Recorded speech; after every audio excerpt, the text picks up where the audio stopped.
Hello दोस्तों, तो स्वागत है आपका मेरा इस यूट्यूब चैनल जी के लवर वीके में। आई होप आप सब बढ़िया होंगे। तो दोस्तों अपन पढ़ रहे हैं 1857 की क्रांति। और पिछली वीडियो में अपन ने बात की कि जो नसीराबाद का सैनिक विद्रोह हुआ वो कैसे हुआ, क्यों हुआ, उसका क्या कारण था और कैसे विद्रोह हुआ और दिल्ली कब पहुंचा, अपन ने सबकी बात की। तो हुआ था अपने 28 मई को। कब को? 28 मई 1857 को। और आज अपन पढ़ने वाले हैं नीमच विद्रोह को। कौन से विद्रोह को? नीमच विद्रोह को। क्योंकि अपने राजस्थान में 6 सैनिक छावनियां थी, उनमें से 4 में विद्रोह हुआ है और 2 में नहीं हुआ। वो कौन कौन सी है? ब्यावर और खेरवाड़ा, जिनमें कोई विद्रोह नहीं हुआ। ये अपन ने स्टार्टिंग में बात कर ली थी। और आज अपन नीमच विद्रोह को पढ़ने वाले हैं कि जो नीमच में सैनिक छावनी थी वहां पर विद्रोह क्यों हुआ और कैसे हुआ। तो नीमच वर्तमान में एमपी में पड़ता है, लेकिन उस टाइम राजस्थान में आता था, राजपूताना में आता था, इसलिए नीमच विद्रोह को पढ़ना बहुत महत्वपूर्ण है। तो नीमच विद्रोह कब हुआ? आपको तारीख याद रखनी है, 3 जून 1857 को यहाँ पर क्या हुआ था? विद्रोह हुआ था। तो अब इस विद्रोह को समझते हैं। देखो कि नीमच के 2 व्यक्ति, कौन? हीरालाल बेग और मोहम्मद अली, इन दोनों के नेतृत्व में क्या हुआ? नीमच में विद्रोह हुआ। हीरालाल बेग और मोहम्मद अली, इन दोनों के नेतृत्व में नीमच में विद्रोह हुआ। कि बात है जून महीने की, जून 1857 की। 28 मई को अपने नसीराबाद में विद्रोह हो चुका था। फिर आती है 3 जून। 3 जून को क्या करते हैं ये कि भाई विद्रोह की तैयारी कर लेते हैं सभी सैनिक। लेकिन जो एबोट होता है, अंग्रेज अधिकारी एबोट और कप्तान मैकडोनाल्ड, ये क्या करते हैं? इन्होंने सोचा कि जो इंडियन होते हैं, जो भारतीय होते हैं, वो मतलब कि कस्मेवादों में ज़्यादा विश्वास करते हैं। तो इन्होंने क्या किया कि जो हिंदू सैनिक थे उन्हें गंगा की कसम खिला दी, और जो मुस्लिम सैनिक थे उन्हें कुरान की कसम खिला दी कि आप विद्रोह नहीं करेंगे। तो सभी सैनिकों ने कसम खा ली, लेकिन इनको क्या पता था कि ये कलयुग चल रहा है, त्रेता युग तो है नहीं कि भगवान श्री राम की तरह वचन निभाने के लिए वन में जाना पड़े और 14 साल तक वनवास भोगना पड़े। तो ये तो कलयुग है। तो भाई ये तो बहकावे में आ गए अपने सैनिक, तो भोले भाले होते हैं इंडियन। तो इन अंग्रेज अधिकारियों ने इनको बहका लिया और कसम खिला दी कि आप कोई विद्रोह नहीं करेंगे। तो फिर 3 जून को रात का टाइम हो रहा था, रात के 11 बज रही थी। फिर आए अपने मोहम्मद अली और हीरालाल बेग। इन्होंने सैनिकों को समझाया कि आप किन के बहकावे में आ गए, ये तो अपने जान के दुश्मन, ये तो अपन को गाय और सूअर का मांस खिला रहे हैं, ये तो अपन से अपना धर्म परिवर्तन करवा रहे हैं। ऐसे इनको बहुत सारी कहानियां सुनाकर इनके अंदर जोश भर दिया। ऐसा जोश भरा कि इन सैनिकों ने 3 जून को रात 11 बजे विद्रोह कर दिया। और जैसे ही विद्रोह किया तो इन्होंने जो अंग्रेज अधिकारी थे उन्हें बंधक बना लिया। क्या किया? बंधक बना लिया। और जैसे ही बंधक बनाया तो फिर ये नीमच से विद्रोह करते हुए फिर कहाँ पर जाते हैं? देवली टोंक पर। कहाँ पर? देवली टोंक में जाते हैं। कहाँ पर? देवली टोंक में जाते हैं। फिर यहाँ पर विद्रोह करते हुए देवली टोंक में भी इन्होंने विद्रोह किया था। और फिर ये कहाँ पर? कोटा में। वापस कोटा आते हैं और फिर कोटा से सीधा दिल्ली की तरफ कूच करते हैं कि दिल्ली में केंद्रीय क्रांति हो रही है, तो वहाँ पे जाते हैं। तो 5 जून को ये देवली टोंक पहुँचते हैं। फिर उसके बाद 20 जून को, कब? 20 जून को दिल्ली पहुँचते हैं। और जो अपने नसीराबाद के सैनिक थे वो कब पहुँचते हैं? वो 18 जून को पहुँचे थे। तो ये अपने 20 जून को पहुँचेंगे। कहाँ पर? दिल्ली में पहुँचेंगे। और इन्होंने 40 अंग्रेज अधिकारियों को बंधक बना रखा था। तो इन्होंने इन्हें रास्ते में ही छोड़ दिया जंगल में भूखा भटकने के लिए। तो फिर इन अधिकारियों की सुरक्षा हेतु कौन आया? अपने मेवाड़ का पीए कौन था उस टाइम? Major Sowers. तो मेजर सावर्स इन अंग्रेज अधिकारियों की रक्षा हेतु जंगलों में आता है और इनकी सुरक्षा करता है। और इनको ढूंढ के कहाँ पर? रूगाराम किसान। कहाँ पर? रूगाराम किसान के घर, डूंगला गांव, चित्तौड़गढ़ के रूगाराम किसान के घर, चित्तौड़गढ़ के डूंगला गांव के रूगाराम किसान के घर में शरण लेता है। और फिर आते हैं अपने मेवाड़ के महाराणा, कौन? स्वरूप सिंह। 1857 की क्रांति के समय शासक महाराणा स्वरूप सिंह आते हैं और इन अंग्रेज अधिकारियों को कहाँ पर ले जाते हैं? अपने पिचोला झील में स्थित जो जग मंदिर है उसमें शरण देते हैं। कहाँ पर? जग मंदिर में शरण देते हैं, पिचोला झील में स्थित। तो ये थी नीमच विद्रोह की कहानी। और बाकी बचे कुछ सैनिक बच गए थे नीमच में, उन्होंने विद्रोह किया 12 जून को। कब किया? 12 जून को। तो ये अपना छोटा सा विद्रोह नीमच विद्रोह। एक बार और समझ लेते हैं कि यहाँ पर नेतृत्व हीरालाल बेग और मोहम्मद अली ने किया। एबोट और कप्तान मैकडोनाल्ड ने अपने सैनिकों को गंगा व कुरान की कसम खिला दी कि आप कोई विद्रोह नहीं करेंगे। तो 3 जून रात्रि 11 बजे को अपने मोहम्मद अली और हीरालाल बेग के नेतृत्व में जो सैनिक विद्रोह कर देते हैं और फिर 5 जून को देवली टोक में पहुंचते हैं और वहाँ पर विद्रोह करते हैं। फिर कोटा से होते हुए दिल्ली की तरफ जाते हैं। दिल्ली 20 जून पहुँचते हैं और रास्ते में जो 40 अंग्रेज अधिकारी थे उनको जंगलों में छोड़ देते हैं। फिर अपना मेवाड़ का पीए मेजर सावर्स पहुंचता है इन अंग्रेज अधिकारियों की सुरक्षा हेतु। तो ये चित्तौड़गढ़ के डोंगला गांव के रुगाराम किसान के घर शरण लेते हैं। फिर अपना मेवाड़ महाराणा स्वरूप सिंह पहुंचते हैं। स्वरूप सिंह इनको पिछोला झील स्थित जग मंदिर में शरण देते हैं। और फिर बाद की बचे कुछ सैनिक क्या करते हैं, 12 जून को विद्रोह कर देते हैं नीमच में दोबारा। तो ये अपना छोटा सा विद्रोह नीमच विद्रोह, अब इसको लिख लेते हैं कि कब हुआ ये, 3 जून को हुआ नीमच विद्रोह। तो नेतृत्व किसके द्वारा, नेतृत्व करेंगे अपने हीरालाल बेग। हिंदू सैनिकों का हीरालाल बेग व मोहम्मद अली अंग्रेज सैनिकों का। मोहम्मद अली कौन, मोहम्मद अली इनका नेतृत्व करेंगे। और यहाँ का अंग्रेज अधिकारी कौन हो जाएंगे, अंग्रेज अधिकारी कौन कौन से हो जाएंगे,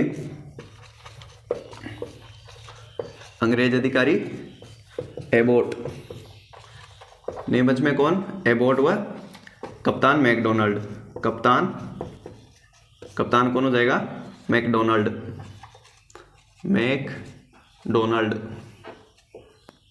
मैकडोनाल्ड। और फिर जो एबोट हैं, एबोट सैनिकों को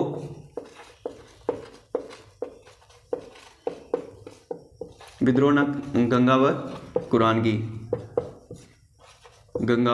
की क्या कराता है, कसम दिलाता है कि आप विद्रोह नहीं करेंगे, कसम दिलाता है। लेकिन इसको क्या पता था कि ये कलयुग चल रहा है। तो कलयुग में 3 जून को, कब, 3 जून रात्रि 11 बजे, 3 जून रात्रि 11 बजे सैनिकों ने विद्रोह कर दिया। सैनिकों ने हीरालाल बेग व मोहम्मद अली के नेतृत्व में विद्रोह कर दिया। सैनिकों ने विद्रोह किया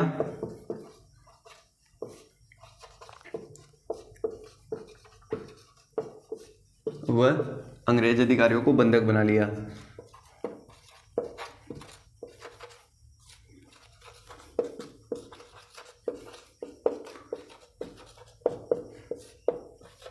क्या किया, अंग्रेज अधिकारियों को बंधक बना लिया। बंधक बना के फिर ये कहाँ पर जाते हैं, देवली टोंक। कहाँ पर, देवली टोंक। देवली में अपनी सैनिक छावनी है ना, वहाँ पर जाते हैं। तो 5 जून को ये देवली टोंक सैनिक छावनी पहुँचते हैं। 5 जून को सैनिक देवली कहाँ पर पहुँचते हैं, देवली टोंक पहुँचते हैं। टोंक पहुँचते हैं, कहाँ पर पहुँचते हैं, देवली टोंक पहुँचते हैं। और फिर इसके बाद ये क्या करते हैं, यहाँ पर विद्रोह करते हुए कोटा से होते हुए फिर दिल्ली की तरफ जाते हैं। फिर सैनिक कोटा होते हुए, कहाँ से, कोटा होते हुए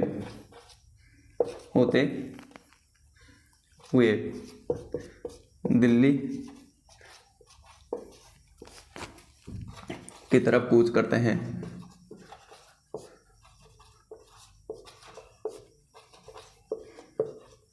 और जो इन्होंने बंधक बना रखे हैं 40 अंग्रेज अधिकारी, उनको जंगलों में छोड़ देते हैं और कूच करते हैं। और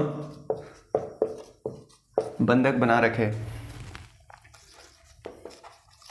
और बंधक बना रखे अंग्रेजों को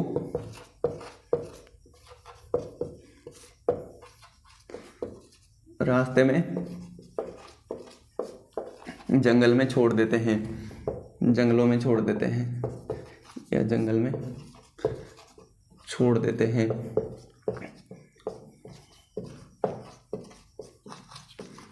छोड़ देते हैं तो फिर ये कब पहुंचेंगे दिल्ली? दिल्ली 20 जून को। 20 जून को सैनिक दिल्ली पहुंचते हैं। कहाँ पहुंचते हैं? दिल्ली पहुंचते हैं। और दिल्ली क्यों पहुंचते हैं? क्योंकि यहाँ पर केंद्रीय क्रांति चल रही थी। पहुंचते हैं और केंद्रीय क्रांति में शामिल होते हैं। जिसका नेतृत्व कौन कर रहा था? भगतान खां। केंद्रीय क्रांति में शामिल।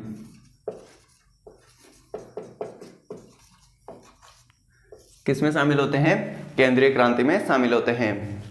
और अब जो मेवाड़ का पीए मेजर सावर्स, वो क्या करेगा? इन अंग्रेज अधिकारियों की सुरक्षा करने हेतु पहुंचेगा जंगलों में और चित्तौड़ के डूंगला गांव के रुगाराम किसान के घर शरण लेगा।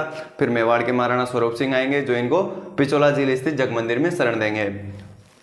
तो अब इनको भी लिख लेते हैं। तो लिखते हैं कि मेवाड़ का पीए पॉलिटिकल एजेंट कौन हो जाएगा? Major Sowers. मेवाड़ का PA political agent major showers.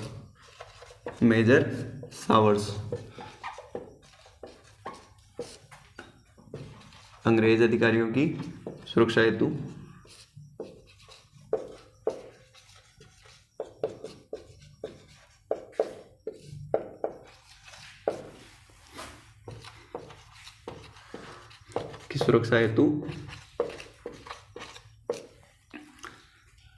सुरक्षा हेतु जंगलों में पहुंचता है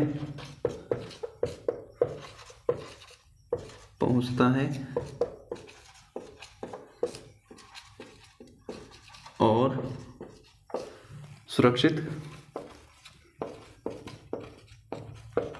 अंग्रेजों को।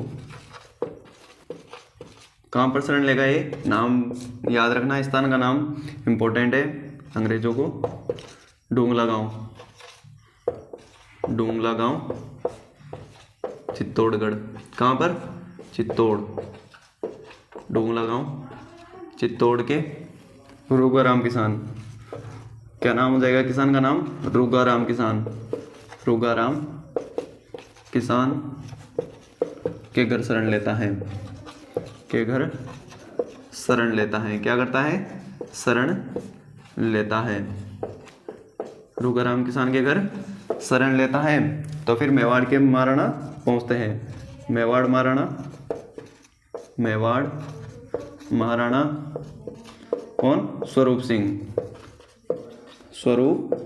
सिंह कौन हो जाएंगे? मेवाड़ महाराणा स्वरूप सिंह कहाँ पर पहुंचते हैं? रुगाराम किसान के घर पहुंचते हैं। रुगाराम किसान के घर पहुंचते हैं। रुगाराम किसान के घर पहुंचते हैं और अंग्रेजों को पिछोला झील स्थित जगमंदिर में। कहाँ पर?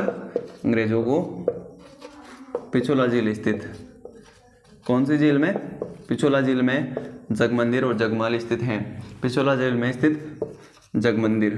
किस में शरण देते हैं? जगमंदिर में। मंदिर में शरण देते हैं। क्या देते हैं? शरण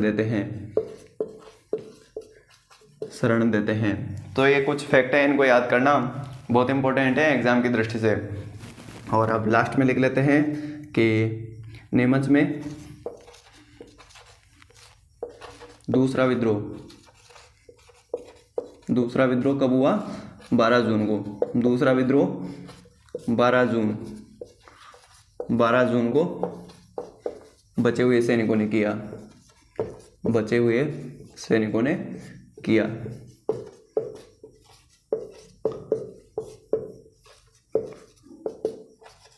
और जो अपना देवली टॉप में सैनिक पहुंचे थे 5 जून को, वहां पर जो विद्रोह किया था वही वहां पर विद्रोह हुआ था और उसके अलावा कोई विद्रोह नहीं हुआ था वहां पर। तो ये अपना छोटा सा विद्रोह नीमच सैनिक विद्रोह। एक बार क्विक रिवीजन कर लेते हैं कि नीमच में 3 जून को विद्रोह होता है। हीरालाल बेगम मोहम्मद अली के नेतृत्व में एबोर्ड जो सैनिकों को गंगा व कुरान की कसम खिला देता है कि आप कोई विद्रोह नहीं करेंगे। लेकिन 3 जून रात्रि 11 बजे मोहम्मद अली व हीरालाल बेग के नेतृत्व में सैनिक विद्रोह कर देते हैं। फिर 5 जून को देवली टॉप पहुंचते हैं, फिर कोटा होते हुए अपने दिल्ली की तरफ जाते हैं। तो इनका पीछा कौन करते हैं? वाल्टर हिथकोट, ऐसे सब पैट्रिक लॉरेंस ही इनका पीछा करते हैं लेकिन असफल रहते हैं। फिर इन्होंने बंधक बना रखा था अंग्रेज अधिकारियों को, उनको रास्ते में छोड़ देते हैं। फिर ये तो 20 जून को दिल्ली पहुंच जाते हैं। फिर मेवाड़ के पीए पहुंचते हैं कौन, मेजर सावर्स, इन अंग्रेज अधिकारियों की सुरक्षा करते हुए डोंगलागांव चित्तौड़गढ़ के रुकाराम किसान के घर शरण लेते हैं और फिर मेवाड़ महाराणा यहाँ पहुंचते हैं और इनको पिछोला जेल में जगमंदिर में शरण दे देते हैं कि अब आप यहाँ पर रहिए, सुरक्षित रहिए। और फिर अपने नीमच में सेकंड विद्रोह कब हुआ, 12 जून को बचे हुए सैनिकों ने किया, और जो अपने देवली में सैनिक विद्रोह हुआ था वो यहीं के सैनिकों ने किया था। तो ये अपना छोटा सा विद्रोह नीमच विद्रोह, आई होप आपको समझ में आया होगा। तो ऐसे याद करिए कहानी की तरह, आपको 1857 की क्रांति चुटकियों में याद हो जाएगी। तो आई होप आपको वीडियो पसंद आई होगी। वीडियो पसंद आई हो तो वीडियो को लाइक और चैनल को सब्सक्राइब कर देना। मैं मिलता हूँ आपसे अगली वीडियो में, तब तक के लिए thank you, tata, bye bye.